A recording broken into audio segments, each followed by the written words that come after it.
What are we doing here? And where are we gonna go? It's like we just woke up one morning and then it's welcome to the show. Don't ask any questions, just go with the flow. Make as much money as you can and try your best not to get broke. Copy everything you see on the TV, from the hairstyles to the clothes, and don't think too often, just do exactly as you're told. And if you ever get confused, then just turn towards the alcohol. You'll still hear your thoughts, then just turn up the radio as you learn to live a lifestyle of drugs, sex, and rock and roll. But in all honesty, I just need to know, is there more to the cycle than growing and getting old? Living and dying just to leave behind a happy home and a whole lot of property that somebody else is going to own. I just really need to know before the casket's closed, 'cause I'm not willing to gamble with my soul, nor am I ready to take any chances. These are just simple life questions and I'm just searching for some answers. Like, what are we doing here? And what is our purpose? How did we get here, and who made us so perfect? And what happens once we go, or is this world all really worth it? Questions we don't answer because apparently we don't really have to. There's no purpose to this life and our existence is merely natural. Then in that case, please let me ask you, did you create yourself, or was it somebody else who had fashioned you? 'Cause you're a being that's impeccable, faultless and unparalleled. You're a product of supreme intelligence and I'm merely being rational.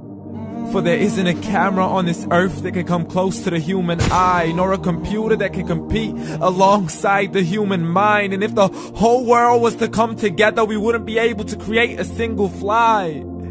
So many signs, yet we still deny.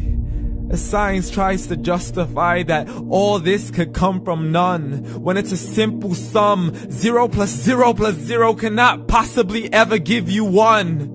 So from where did all this order come? For everything has its origins, a maker, a creator of its own. I mean, the only reason you're watching this video is because somebody had to press upload.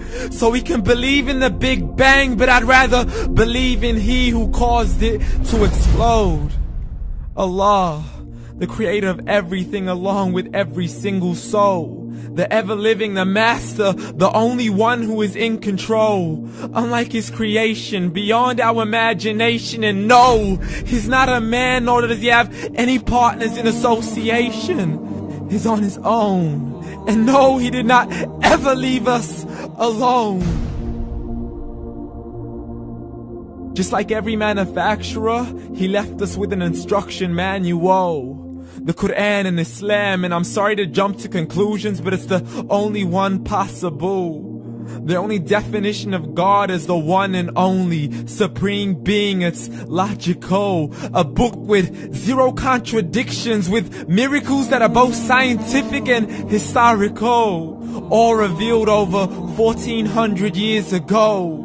Like the detailed description of the human embryo. The descriptions of the human embryo in the Quran cannot be based on scientific knowledge in the 7th century. To the mountains as pegs holding firm the earth below, and the 2 seas that don't mix in a complete separate flow. To the planets in orbit, alternating night and day as they stay in flow. The expansion of the universe and the creation of everything from H2O. To the stories of the past and the preservation of Pharaoh. To identifying the lowest point in the land where Persia defeated Rome. The gushing fluid that created man in the glands between the ribs and the backbone. And not a word has changed, it's still the same. So please explain how all this was known over 1400 years ago. To a man who couldn't read or write, as he would recite whatever the angels spoke. And if you still don't believe, please try to come up with something that's even close. But you can't, so we took God as a mockery and his messengers as a joke. Muhammad could not read or write. How somebody who can't read or write gonna start a religion? Dismissed his scriptures as legends and tales of the ancient folk, as we live life according to our whims, desires, and hopes. saying this life is the only home we will ever know. We will live then die, then simply turn to bones. YOLO! Correction, after the grass dies, the rain arrives and it regrows, and Allah promises to do the same thing to your very soul and bring you back from your very fingertips to your toes, as the all-seeing supreme being watches us so close, and we are surely being tested in our wealth, our health, and our self, and everything that we've been blessed with. So believe, for we will surely be resurrected and be brought back to our Lord and account for every single deed, as He hands us our books and orders us to read. From the bad to the good and everything in between. You yourself are sufficient for your own accountability, so don't be mad at me. You are the one who thought He wouldn't come back to me. I gave you a whole life long to search after me, but you were busy in all that which was temporary. So read, and glad tidings to all those who believed. And if you disbelieve, read. And don't let that day be the first day you find out what your life really means. Read.